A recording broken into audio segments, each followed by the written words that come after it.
So we talked about this a few weeks ago, and I pretty much called it. I mean, it's not even me bragging. It's just if you looked at the price points and the logic of it, it all just kind of made sense.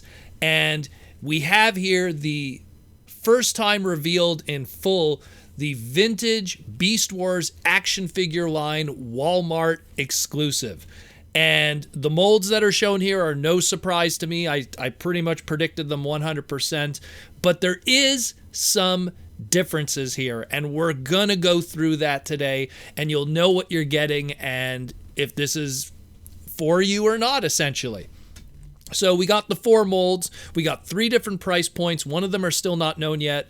They're going to be a leader class price point, as they call it, the leaders, at $39.99, which was originally the ultra class back in the day. We have the deluxe class price point at $19.99 and an unknown basic or scout scale price point for Mr. Rattrap over there. So let's go through these. What's different from these from the originals? What has been changed? Walmart once again revisiting the concept of a reissue line after the kind of lukewarm success with the Generation 1 line. The scalpers loved it, but the general audience really didn't go out and buy it. A lot of it ended up on clearance. Maybe it's time to go into the 90s and the late 90s with Beast Wars and see if that market wants it. So let's start here with the big man himself, the big ape, a big bot, Optimus Primal, based off of his ultra class toy. So what is different this time around from what I could see anyhow from these images? We only have the 2 images. Let's just say this up front.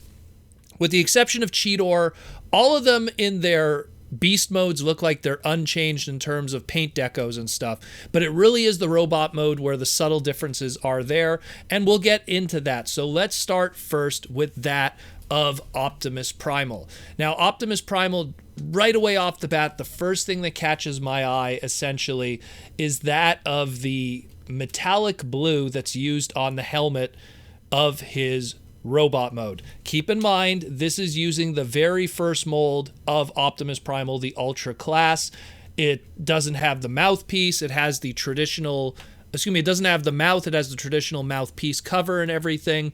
There clearly is the use of that specifically, of that mold, and nothing is changed from that. These are all the 1995 molds from front to back, 96 if you want to be technical with the Ultra Leaders, but this is what it is here. So we got the metallic kind of blue used on the helmet there instead of the traditional, I guess it was a more darker blue. There's a lighter blue that's used on the gang molding of the blue plastic used for the hilt of his mace and the missiles, which you can see kind of behind his head. And that's really it in terms of paint deco changes. The way that I see it more or less at the end of it is I want to see how that mutant head face looks, and then we'll maybe have some differences here. There's also some paint kind of missing from the inside of his chest details. I guess we'll call it his matrix chest. But again, these are early images. Maybe some stuff will be changed for the final product. We shall see with that. Megatron. Oh boy. Megatron's got a really big difference here, and it's something that I almost feel like will probably bother people. Let's talk about all the lack of silver decos all over this thing. All the black paint, all the black plastic, including his helmet, including his chest, had a lot of silver decos on it originally. Now, I don't know if they're trying to go for something that's slightly more show accurate, because the actual show head had less silver decos, still had silver on it, but had less. I don't know what they're really trying to go with, but it's not a 100% true homage to the original toy, but it's also not a 100% dead-on kind of trying to match the color scheme of how the show was. I really feel that if they were going to do something like that, you might as well use that Beast Wars, I guess it was the 10th anniversary 2-pack, or the Beast Wars Returns 2-pack, Reborn 2-pack that Japan did back in the day, where they took these 2 ultra classes, retooled them a little bit, and put them out there. I mean, at the end of the day, I feel if they were going to use these molds instead of those new ones, and they were going to do a reissue line, try to keep up with it. The only explanation I could come up with is just the paint budget wasn't there for the modern era that it is today. I think that's the only explanation I could really think of. Next is Cheetor. Cheetor is an interesting one because while the alt mode sports the green eyes, which is a choice going to the 1997 third version reissue, the green eyes, while they're molded green, do not have the little slit in them that is the pupil that the original version 3 has, so there's no paint in that of the molded green eyes. When we look at the robot mode is pretty much the same, although interesting difference this time around, the robot mode eyes are a kind of red, which was present on the Telemocha version, or orange, however you want to call it. I'm not going to split hairs on a color here, an orangish red. So we have pretty much all the same decos, but we have the green eyes from version 3 of Cheetor. If people don't know, Cheetor had 3 different versions just off the bat. He had blue eyes initially, and then red, and then green, and the green had pupils in it to match more of a show accuracy thing. But which each version, there was more of a consistency when the eye color of the robot mode. The green eye version 3, actually had green eyes for the robot mode too. So this one is pretty good. It's pretty good. I mean, obviously the lack of paint deco for the pupils is a small little nitpick, but at the end of the day, this is probably the nicest of the 3 in terms of like trying to be show accurate and trying to give someone a best version of the product of how it looked back in the day. Pretty good if you ask me.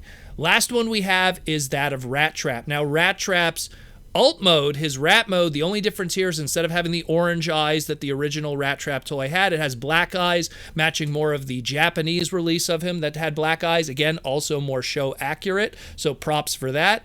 I don't know if it's just the photography, but his feet look really white instead of the pink that the original one had, but maybe it's just the photography. And when you look at the robot mode, I mean, looks pretty darn good if you ask me. I like what we have here with the robot mode. Looks really nice. Paint is pretty much on, but again, maybe the lighting might say otherwise, but it looks pretty much dead on to me. Again, that weapon always got lost, so to have that weapon complete is good too. Rattrap's looking pretty good. Probably a good second place in terms of an accuracy to how the original product looked. And in fact, not only accurate to the original product, but a little more show accurate with that black eye instead of the orange eyes. And talking about how the original product was, let's talk about the packaging. So we have a mint in package example here of the Rattrap. And what's cool about the Rattrap is it features the Rocky Bubble style. For people who don't know, initially when Beast Wars came out, the first wave of them had a Rocky Bubble release, and then when they kind of did a second, like I guess a wave 1.5, wave 2, they now replaced it with like a curvature bubble. So you'll find Rattraps that have Rocky Bubbles and a more scaly kind of card back, and then you have the later release, which was the Smooth Bubble Rattrap, Smooth Bubble Cheetor. This is a tongue twister. Smooth Bubble Cheetor, and they had a more, I guess we'll say it, filtered kind of raptor scale on the card back. So this homages that first release. It has the Kenner logo in the bottom right, really, hammering home the old traditional Kenner release. It looks great.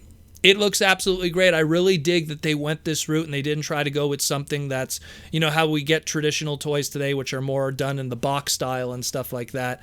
I like that they went for the old look. I know we already saw through the old Star Wars stuff, their vintage line, that they keep the Kenner logo and stuff. So I really appreciate that they kept the Kenner logo here. The only difference really is now it's 8+ in the corner instead of ages 3 and up, like back in the day. But this is awesome. This is really cool. I'm really excited about, again, as someone who owns all of this already, and the paint differences are really negligible from a completist standpoint, I think it's something that I'll just buy to own mint in box just because it'll probably look amazing in the package. And while I own Optimus Primal and Cheetor and all of these, I don't own a Rattrap mint on card. I own a Rattrap loose complete.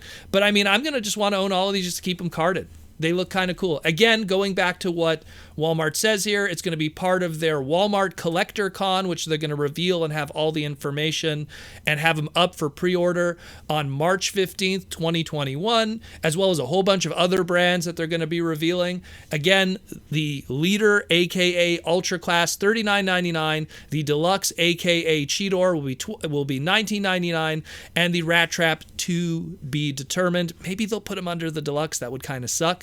But I think he's going to probably be a smaller Scout class price point. But at the end of the day, pretty cool stuff. Again, I saw it coming a mile away, and I like what I see, and it's going to be great for Beast Wars fans. The only question now is, will the general public like it? Is this something that's going to sell well as reissues, or is it something that's going to end up destined for clearance just like the previous Generation 1 stuff? We shall see. Let me know what you think, guys. Who would you like to see in Wave 2? Who would you like to see in Wave 2? Would you like to see, I don't know, Tigatron, Black Arachnia? Would you like to see maybe Rhinox? Who would you like to see in the next wave of these to really like hammer it home? Do you want them to already jump to Transmetals right away? Do you want them to finish Season 1, guys? Let me know who would you want to see. Or maybe you get some non-show characters. I know those wouldn't sell as well, but maybe some non-show characters. Some K9, Wolfang, Jetstorm. those ones sold terrible, Jetstorm and Manatera. But either way, who would you like to see? Who would you like to see? Wave 2. And let me know what you think about these.